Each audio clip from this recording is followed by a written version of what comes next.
So, it's 5 o'clock in New York City, and I'm about to catch a cab about 5 miles uptown. Let's see how this goes.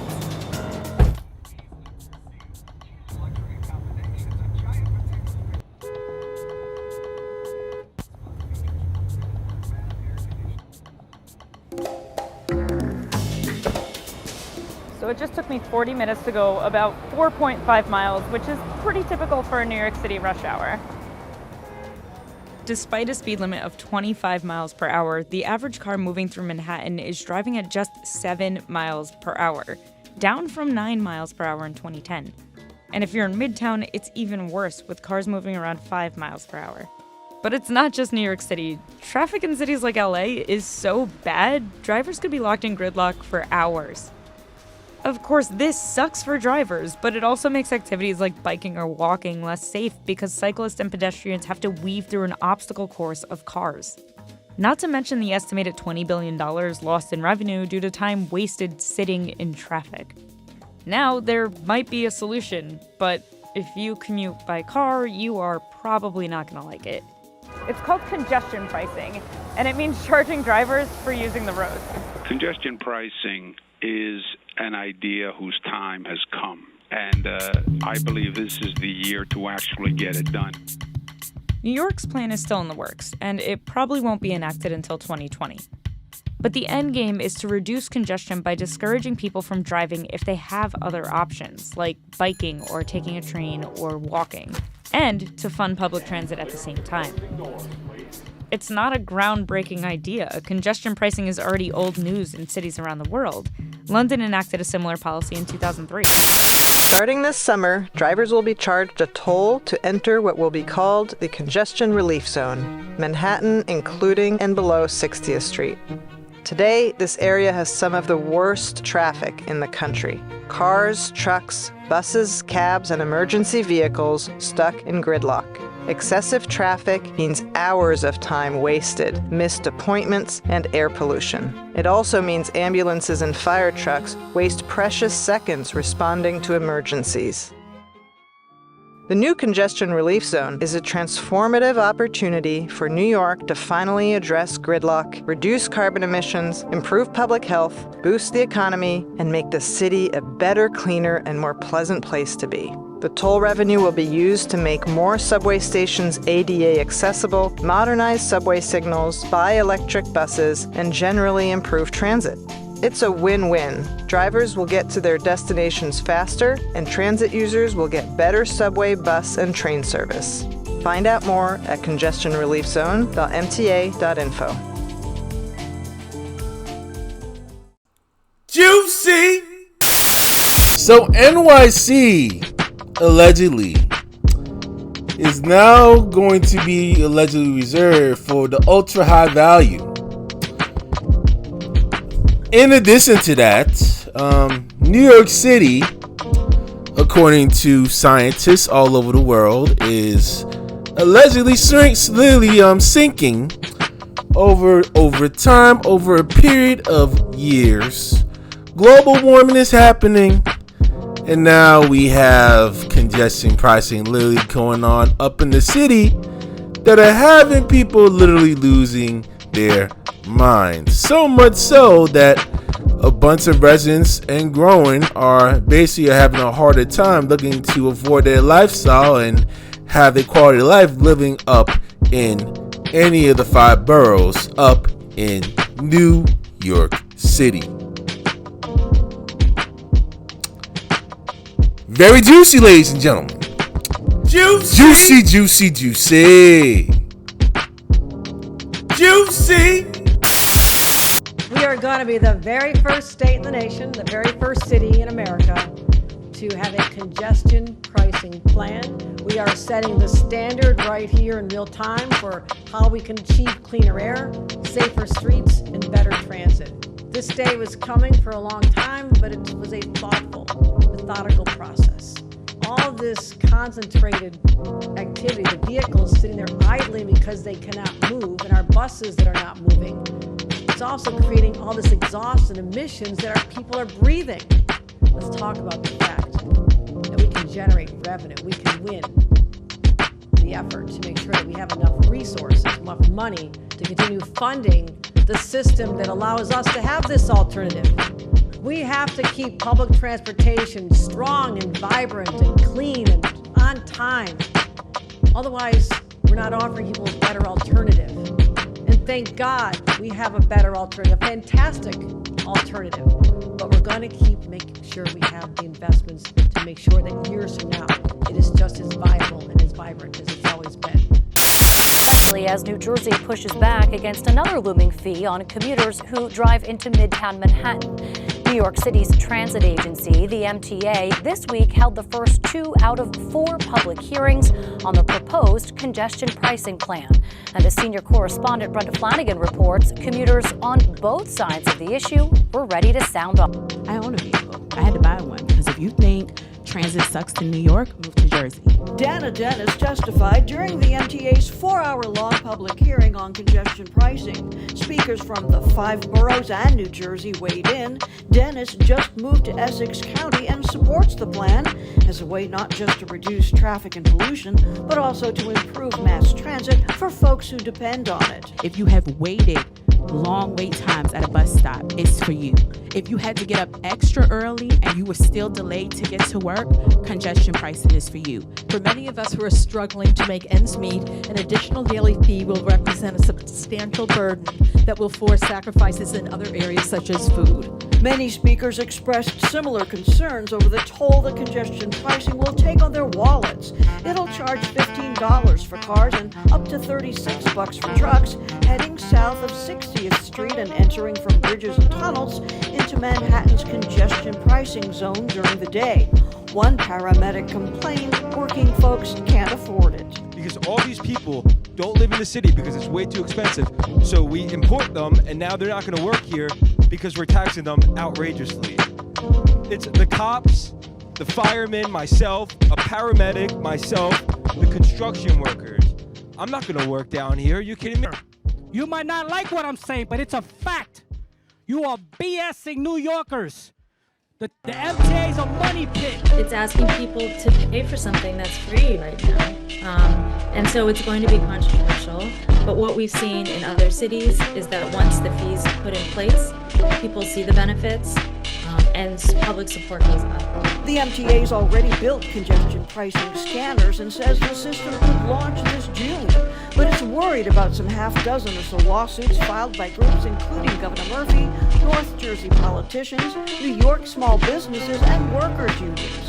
MTA officials claim that's stifling their spending plans. This is why it is all the more concerning that we need to share with the board the impacts of the delays in congestion pricing due to the current litigation. The agency's capital projects plan relies on billions of dollars from congestion pricing tolls. This week, the MTA hit the brakes. With any lawsuit or lawsuits comes risk, especially of delay, and we can't award contracts until the funding is assured. So as a result, the MTA capital program must be placed mostly on hold. While litigation is pending, we will not be issuing any new construction contract solicitations.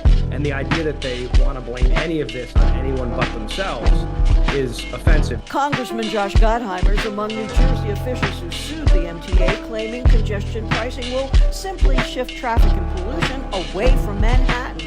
You may have less traffic, but you're totally hosing people in their own outer boroughs and in northern New Jersey. They're being sued by businesses in New York, by families in the boroughs, by families in northern New Jersey, right? He urged the MTA to improve its financial management.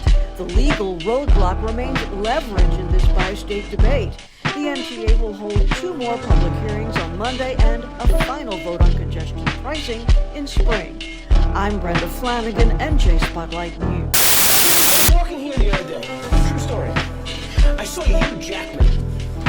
Hugh Jackman, Hollywood celebrity. I've never seen Hugh Jackman on the North Shore of Staten Island.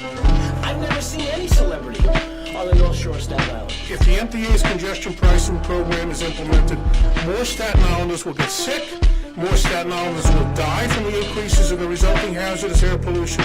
That sickness and those deaths will occur among the residents of Staten Island, most diverse and lower income neighborhoods. because Staten Island, like so many pockets in the city, are transit deserts. They have no choice but to drive a car. So a young teacher, a young firefighter, a young sanitation worker, a cop, they don't have a choice. We all know that the infrastructure has to be replaced. We know that we need new trains. We know that we need a new signal system. We know that we need those things. And you need funding. Congestion pricing is at this point the stream that provides the funding for those things. Ladies and gentlemen, welcome to another episode of Nerd Chronicles with your host Christian Paul speaking.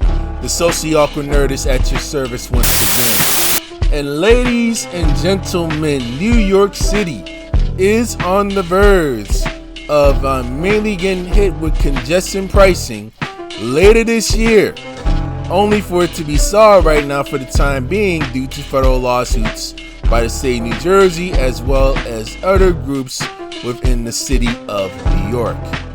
Mind you, this has been a plan for the city of New York years up in the making, and their main concern was Manhattan definitely sinking literally down to its core, and they intend to actually utilize the congestion pricing in an attempt to literally minimize the number of cars and the number of vehicles being come on the road.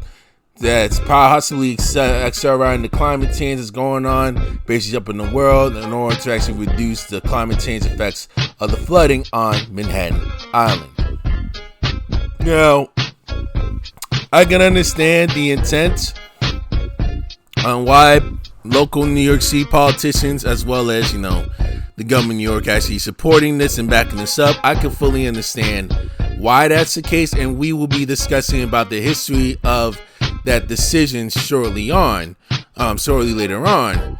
But also understand that there's going to be like a lot of ripple effects really down the pipe when it comes to the citizens there, when it comes to people actually trying to go to their 9 to 5 there, dealing with daily single expenses, and to try and live with like other expenses up in their pocket that can literally compile up over the years to come, which is why there's literally so much chaos mainly going on all over the 5 boroughs literally of New York City.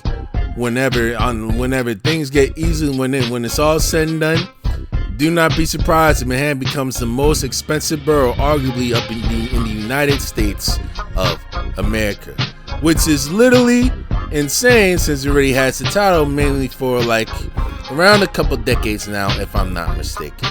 So let's try to dig into the why, congestion pricing is literally now a thing up in Manhattan. Controversy surrounding the congestion pricing toll is growing as yet another lawsuit is expected to be filed. Yeah, this one will be filed by New Yorkers against congestion pricing tax. Let's get right to Robert Moses, who joins us in studio with more. Good morning, Robert. Tashani and Dan, good morning to you. If this group and others fail to stop congestion pricing from taking effect in the spring as planned, it will not be for a lack of trying. This lawsuit being filed today argues that some of the assumptions underlying congestion pricing, like the idea that everyone in Manhattan is wealthy and has access to mass transit, are fallacies. Today, plaintiffs from all 5 boroughs will file a federal class action lawsuit demanding that a complete environmental impact study be done before congestion pricing is implemented. Another last-ditch legal gambit intended to stop it. Plaintiffs hail from a group called New Yorkers Against Congestion Pricing Tax, a merger of several anti-congestion pricing groups from across the city. One member is former city council member and retired state judge Catherine Freed, who lives near the FDR Drive, an area the suit claims will suffer from increased pollution. The suit will be filed against the city, state, and federal departments of transportation, the MTA, and the Traffic Mobility Review Board, the panel that created the congestion fee structure. The plaintiffs say because of a lack of subway stops on the Lower East Side, residents have to walk nearly a mile to reach one. They worry that congestion pricing will doom Chinatown and Broadway, which are trying to bounce back from COVID, as well as the hundreds of small businesses located in the Central Business District. In response to today's suit, the MTA says the plaintiffs' concerns have already been studied exhaustively in a 4,000-page environmental assessment and that it's time to move forward with congestion pricing. Just this week, the state of New Jersey asked the federal judge to update its lawsuit to include new arguments against congestion pricing, including the claim that it violates the Constitution's Commerce Clause by burdening drivers from out of New York State. The plaintiffs filing today's suit will hold a news conference later this morning in City Hall Park, but before that, two of them will be right here in our studio at 8:30 for an interview with Rosanna and Kurt. So Shawnee and Dan, back to you. They have to say, okay, Robert, thank you so much. So, ladies and gentlemen, plans for NYC congestion pricing. You can definitely take it as far way back to the early 20th century, in which you have politicians coming in, calling for, everyone being taxed, or people coming in and entering the island of Manhattan. There's been proposals adding tolls to the Brooklyn, Manhattan, and the Williamsburg and Queensboro bridges all across the East River that separates Long Island from Manhattan Island, in which they originally had tolls from the beginning, but they were moved way before the Great Depression around 1933. When in that year, the New York City Comptroller proposed reinstating the tolls on the bridges in order to raise the money for the city, which receives fierce opposition from Brooklyn, Queens residents, as well as people that resided in West Long Island at the time, because the 4 free bridges were the only means of traveling freely to and from Long Island, and you have civil groups actually opposing the proposal also. June 1933. Mayor John P. O'Brien acquiesced to a plan to charge city residents annual fees for any vehicles they owned, and to add a surcharge to all taxi trips. Out-of-town residents would pay the tolls across the East and Harlem rivers on the east side of Manhattan, since motorists already paid tolls across the Hudson River. On the west side of Manhattan, the plan would have effectively created a congestion charge to enter and exit Manhattan. And when several groups came together to protest against O'Brien's proposal, and the new mayor at the time, Florio Ace LaGuardia, the gentleman that they named LaGuardia Airport after, canceled O'Brien's supposed traffic fees when he entered office the next year. 1952 came in. Goodhue Livingston suggested that tolls be added on the 4 free East River bridges in order to fund the New York City subway. 14 years later, Mayor John Lindsay of New York was considering implementing tolls on all East River crossings, as well as raising the price on existing toll crossings. 2 years later, 1968, outgoing member of the then new Metropolitan Transportation Authority, basically the New York City Transportation Authority that mainly houses the New York City subway, New York's Metro-North Railroad, as well as the Long Island Railroad. They basically control New York City's transit system as well as the city's toll crossings, suggesting adding tolls to the East River crossing in order to encourage mass transit use, which was brought up again in 1971. Now they dealt with limiting and banning cars. Private cars in downtown Manhattan found propelled pressure to improve the city air quality, in which the quality of the air quality was literally very, very, very crud poor.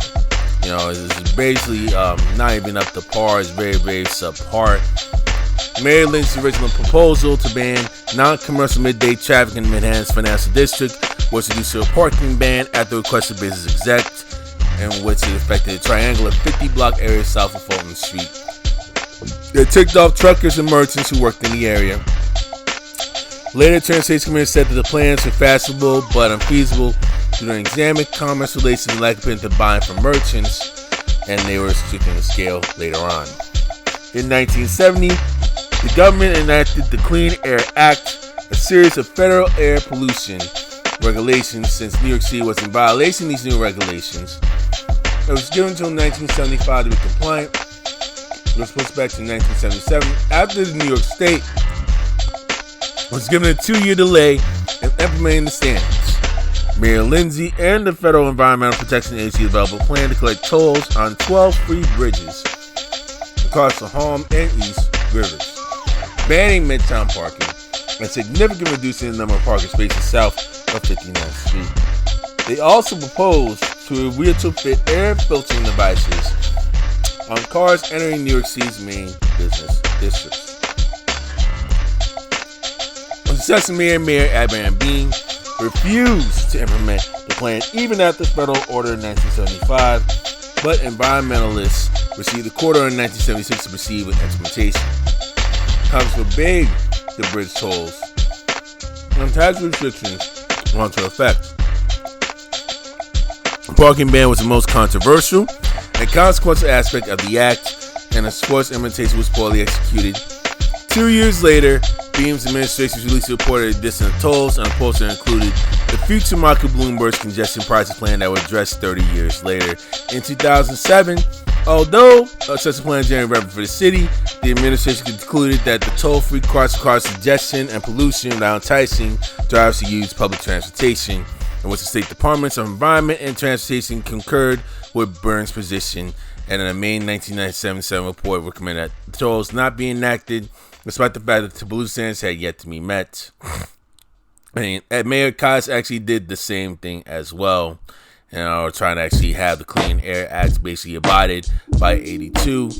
Within June 82, passenger vehicles banned from traveling along 49th and 50th streets in Midtown Manhattan during weekdays.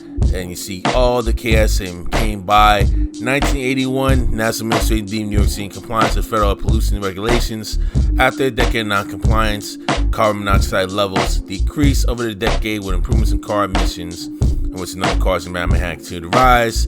And vehicles also renamed the top source of pollution in New York City. Fast forward to 2007, Mayor Michael Bloomberg at the time unveiled Plan NYC 2030, in which he actually outlined such a crew clean brownfields, create affordable housing, utilize spaces to provide cleaner, more reliable, and efficient energy sources, improve water quality, improve clean air quality, and address climate change issues, and wants to support greater use of mass transit through various improvements, in addition to transit infrastructure and services. Also, this also include increased use of cycling, expanded ferry services, increased traffic violation enforcement, new installations of mini meters, and an intelligent transportation system, which it was mainly done. So, the city also applied to be part of the U.S. DOT's Urban Parks Program, which allocate money to cities that are willing to fight urban traffic congestion through toll roads, express bus services, or bus rapid transit, remote work, or technologies designated for that purpose. In which later that June 2007, then United States Transportation Secretary of Transportation Mary Peters said, now the 9 finalist cities applying for the program, New York City was the farthest along its traffic reduction plan. The city was eligible for up to $500 million for funding the congestion pricing plan. Since the final funding decision would not be announced in August, Peters wrote a letter to Governor Elliot Spitzer that if state approval was not met by July 16th, it is unlikely that New York City would be selected. Although a commitment was not assessed by that date, July 19th, the state legislature approved the creation of a 17-member commission that would study different plans to reduce traffic in the city, including congestion pricing. Hint, hint.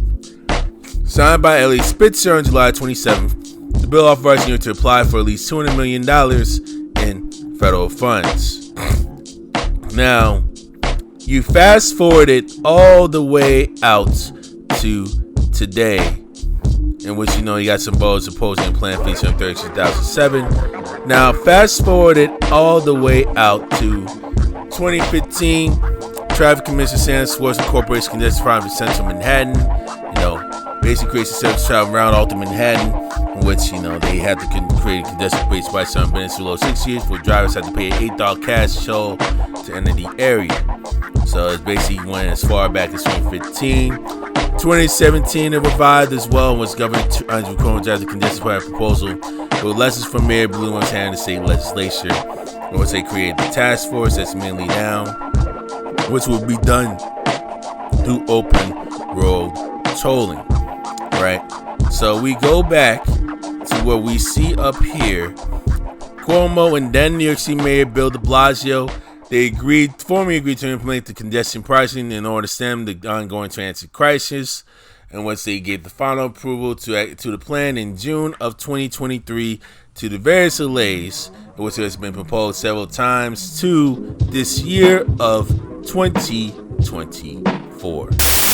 Today's controversial congestion pricing plan now has a new and important foe, the head of the MTA's largest union, who says that broken promises about service enhancements will hurt the working class. CBS 2's political reporter Marcia Kramer joins us with more. Marcia. Well, Dick, John Samuelson is no ordinary foe. He's the head of the National Transportation Workers Union, and he was also on the traffic mobility panel that came up with the tolling program in the first place until he quit in disgust, because he said getting people to get out of their cars only works if you improve the service. Everybody should be angry. They're going to get hit with a toll, and they're not going to get, and the beautiful, all this wonderful public transit service increase that would have changed New York for the better has been abandoned. John Samuelson, the head of the National Transport Workers Union, is turning his back on the MTA's congestion pricing program. In a bombshell interview, he says congestion pricing was supposed to come up with a commitment to massive service increases, like doubling express bus service, increased express bus intervals, and increased train service. All of that never happened, and it should be happening, and it's not. But that's not all that's got the union boss boiling. He's furious that government workers assigned to work in the congestion zone below 60th Street are not exempt from paying the toll, $15 during the day. Whether they're transit workers, teachers, firefighters, cops, if you're assigned by the government to come to work here, absolutely 100% for sure, they should not have to pay the fee. Samuelson spoke just days after he fired his big bazooka at Governor Hochul, who oversees the MTA. He placed an ad in the New York Post seeking someone to run against her. She's exposing the Democratic Party to harm's way. She's going to drag the Democrats down with her. We believe that Hochul makes New York State vulnerable to a Republican challenger for governor. The MTA fired back.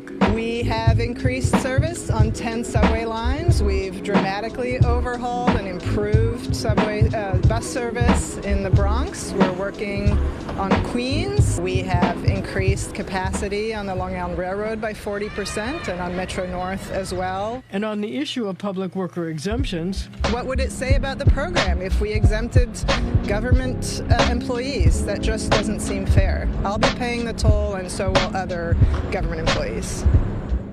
Now, a request for comment from the governor's office has not been returned. Dick. It goes on and on. It does. It does. Thanks.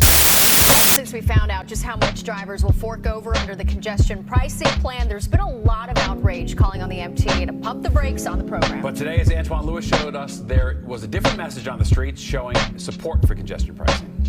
What do we want? Congestion pricing. When do we want it? Now! Supporters of congestion pricing rallied in Union Square Tuesday ahead of a key vote tomorrow by the MTA on its plan to charge drivers who enter Manhattan south of 60th Street. Our first responders, ambulances, firefighters, emergency personnel, who are often stymied and delayed in getting to where they need to go. My friends, this is going to be transformative. Congestion pricing is expected to generate $1 billion in revenue for the troubled MTA, enough to keep the wheels turning on its buses, trains, and subway cars for some time, transit officials say. We're waiting for ADA elevators in every station. We're waiting for zero-emissions buses.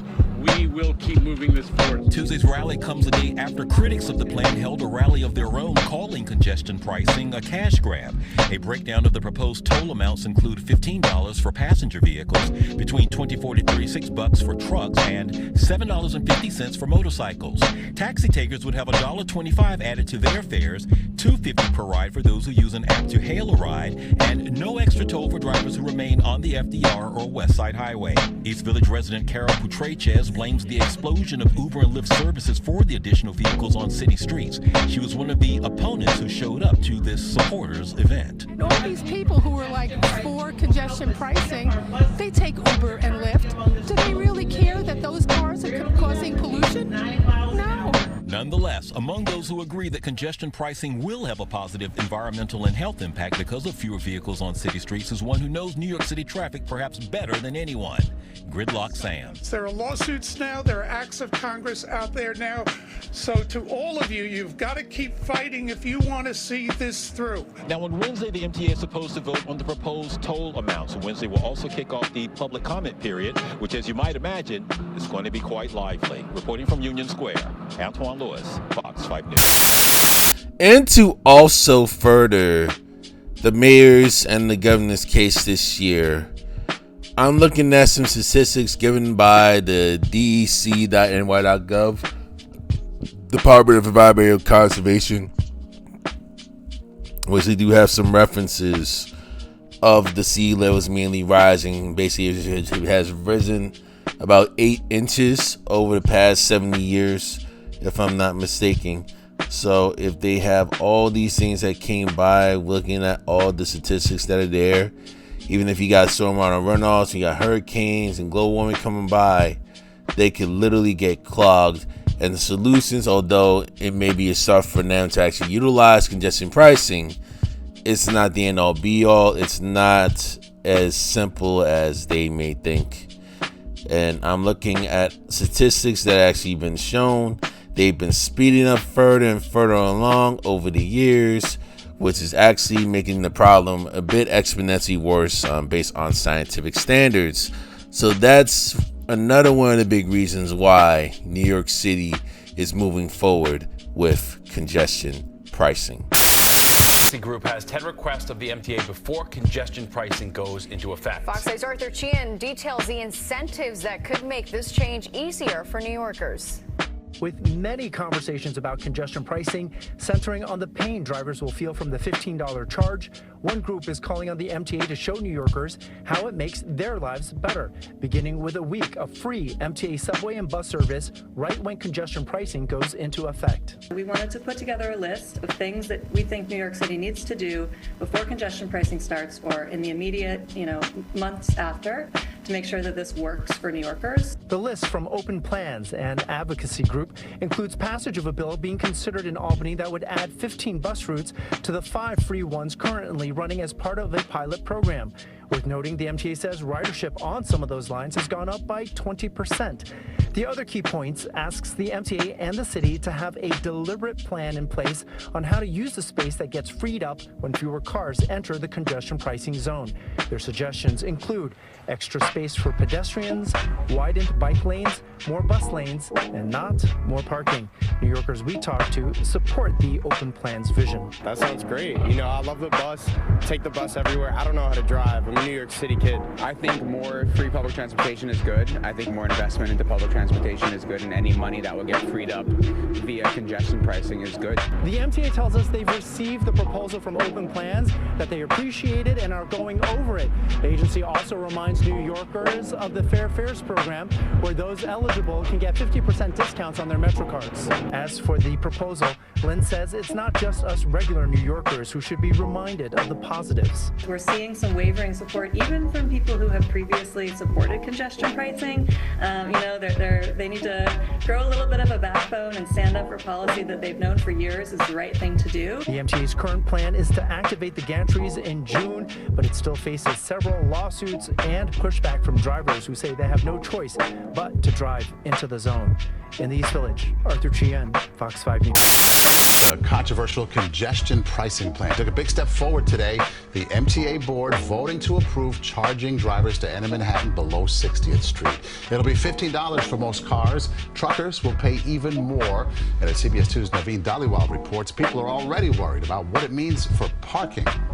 As congestion pricing becomes closer to a reality, the mad scramble trying to find street parking, and I think it's already kind of a pretty stressful experience here locally here in Upper West Side. Those living on the Upper West Side concerned about traffic and lack of parking on their streets. There's certainly a risk that it becomes more congested, as people parking so they don't have to then take their vehicle over the threshold. Just don't see the reasoning behind it. Everything already is super high right now with inflation. Officials say companies are supporting congestion pricing because of the high cost of congested roads to their bottom line. Excess traffic congestion is costing the New York City region over $20 billion a year. There are concerns commuters will try to get creative to find ways to dodge the tolls, including altering or hiding their license plates. MTA head Jano Lieber says they're ready to deal with toll evaders. We're going to go after it hard and make sure that people are not getting away with that, because the credibility of the whole effort is at stake. Despite the vote, some MTA board members asked for exemptions for people going to medical appointments, school buses, and to help the yellow cab industry. I know there's been a lot of discussion about exemptions, and I think those should be extremely limited because the rest of us just end up having to pay for it. Public hearings are expected to take place at the end of February and early March, and and officials are hoping to start the program by the spring, but it's being held up by 2 lawsuits filed by officials in New Jersey. On the Upper West Side, Naveen Dhaliwal, CBS 2 News. So here's how the congestion pricing would go down. For vehicles, for passenger cars, for non-toll transponders, mainly with Easy Pass in the Northeast, that's basically a form of toll transponder. You don't have a toll transponder, you pay $22.50 during the daytime. You have a transponder, you pay $15. Unless you go through the tunnel, whether you go through Lincoln or Holland Tunnel or the Queens Midtown Tunnel, you get a $5 discount, or you'll probably get like a little bit like a less discount for that if you don't have Easy Pass at the time. Actually, square. Let me try to make sure I double check it. Passengers without Easy Pass out of non-transit call $22.50. Low-income residents and congestion price don't pay the full toll, but receive tax credits to offset part of the toll's costs, which the toll assessor limits to a small number of vehicles. Motorcycles, they would pay $17.50 with a toll transponder. Small bus, small trucks, $24. Large buses, large trucks, $36. Taxis at an additional $125 a trip for hire vehicles, and additional $2.50 hires for hire vehicles. We're talking about Lyft, Uber, those such vehicles there. And this is all during the day. Now, taxis, $125 a trip is going to be that way regardless, virtually all day, all night. For hire vehicles as well, same thing. The nighttime tolls, passenger cars $3.75 a trip, motorcycles $1.87, small bus, small truck $6, large bus and large trucks are $9. And for what I am witnessing, they are installing the gantry cameras for congestion pricing right now as we speak, and there are active lawsuits really going on. They're actually contesting this whole ordeal as of today. Now here's the impact if the congestion pricing is enforced, right? Yes, MTAs, they're going to get their money, and the whole city is actually going to rack up additional money due to this, which is very unfortunate. And in certain cases, they make X money based off the profit, and on a little bit of consequence here and there. It's going to be like less cars on the island for sure, but a drawback of that, less cars on the island, less cars up in the parking garages, which would mean that the parking garages that mainly house those cars will have to find some other ways to actually sort that income in order to actually maintain their rent, in order to actually try to maintain the mortgage that they have underneath that building, which means they would have, which means that other buildings, right, that actually house apartments, corporations, offices, however it may be, they would have to raise those rents in order to actually mainstay that parking garage to actually keep it alive. So more than likely, you'll have monthly rents mainly increase in apartments, monthly rents increase when it comes with offices and corporate buildings. They're going to be affected by this as well. They're going to have like a huge hit for those that mainly house parking garages or mainly house like parking areas for their businesses, for their jobs. They're going to actually take like a literal deep hit as well. If you have more people come by and taking the subway, right? You have that there. Assuming there's no train cars actually coming in, there's going to be like a lot of times, there's going to be a lot of bumper to bumper, cloggings, basically within the subway that people really find just to try and make it to work on time. Now, you get more cars actually involved with that. You get more subway cars as you try to get to your day, but the schedule is going to be like a little bit off. The schedule's going to be a wee bit off. You got to try and do like some off-schedule just to try and make it to your day as well. Now, when it comes to like the small stuff with like the food, food, drinks, however it may be, retail, however it is, more than likely they'll be about the same. The only issue is, again, it's going to be the rent. And let's not forget about like the hotel hospitality as well when you're dealing with valet parking. Valet parking, more than likely, that's going to be raised as well.